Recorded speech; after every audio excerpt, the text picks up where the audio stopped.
બચુભાઈ ખાબડે પોતાનો સત્તાનો દુરુપયોગ કરીને અને હીરાભાઈ જોટવા પ્રદેશના દિગ્ગજ કોંગ્રેસના નેતા હોય એમણે પોતાના પાવરનો ઉપયોગ કરીને અહીં પોતાનો જમાવડો જમાવીને કરોડો રૂપિયા અહીંયા સેરવી લીધા છે। ત્યારે આ કામોની આજે પણ તપાસ કરવામાં આવે તો કામો સ્થળ પર થયા નથી।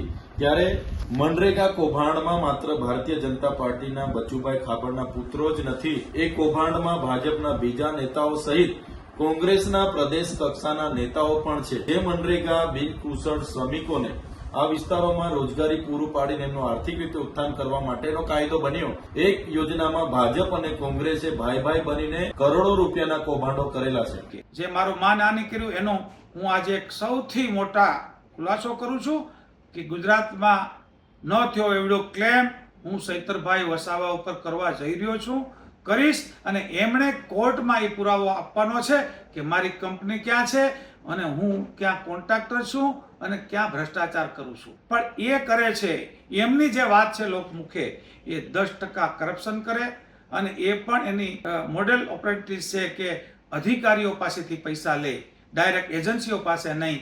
એમના ખુલાસા કરે બધાને કે એ રૂપિયા ભ્રષ્ટાચાર કરવાનું છોડી દે